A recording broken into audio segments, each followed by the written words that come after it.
দাওয়াতুল মুসাফির, মুসাফিরের দোয়া, মুসাফির ব্যক্তি দোয়া করলেই কবুল। এই মুসাফির এক ব্যক্তি লম্বা সফর করে, দীর্ঘ সফর করে, এক জায়গায় থামবে। সফর করার কারণে তার চুলগুলো এলোমেলো হয়ে গেছে, পোশাক ময়লা হয়ে গেছে। আমার নবী বলেন, ব্যক্তিটা দীর্ঘ সফর করার পরে আল্লাহর কাছে বলে, ইয়া রব্বি ইয়া রব্বি, আল্লাহ আমার এইটা লাগবে, আল্লাহ আমার ওইটা লাগবে। মুসাফির ব্যক্তি দোয়া করলে দোয়া কবুল করে কে? আল্লাহ। দোয়া করলেই কবুল, রাসূলের হাদিস। আবার আমার নবী বলেন, এক মুসাফির ব্যক্তি লম্বা সফর করলো, সফর করার পরে সে আল্লাহর কাছে বলে, আল্লাহ ইয়া রাব্বি ও আল্লাহ আমার এইটা লাগবে, আমার ওইটা লাগবে, আমাকে এইটা দাও, আমাকে ওইটা দাও।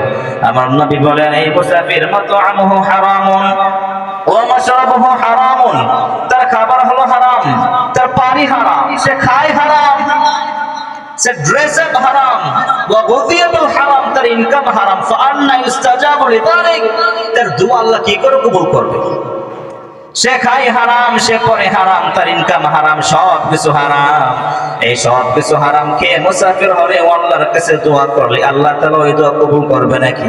দোয়া কবুল করবে না। আমাদের দোয়া আল্লাহ কবুল করে না কেন? দেখেন আপনার সাথে আমার সাথে এই পয়েন্টগুলো মিলে কিনা, সূত্রগুলো মিলে কিনা। যদি মিলে তাহলে আমাদের দোয়া কবুল না হওয়ার এই মাত্র একটা কারণ। আমার নবী হাদিস শরীফে ইরশাদ করেন, এক ব্যক্তি 10 দিরহাম দিয়ে কাপড় কিনলো। কয় দিরহাম? 10 দিরহাম। মনে করেন 10 টাকা দিয়ে, 10 টাকা দিয়ে কাপড় কিনলো। কাপড় কিনে ওই কাপড় দিয়ে সে নামাজ আদায় করে। এই 10 টাকার মধ্যে 9 টাকা হলো হালাল, 9 টাকা হালাল, আর 1 টাকা ছিল হারাম। 10 টাকার মধ্যে ভালো করে বুঝবেন, 10 টাকার মধ্যে হালাল কত টাকা? 9 টাকা, 1 টাকা হলো হারাম।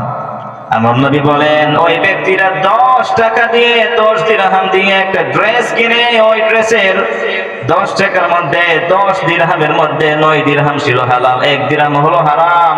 এই 1 দিরহাম হারাম হওয়ার কারণে এই পোশাক দিয়ে যত নামাজ আদায় করবে, এই নামাজ আল্লাহর দরবারে কবুল হবে না।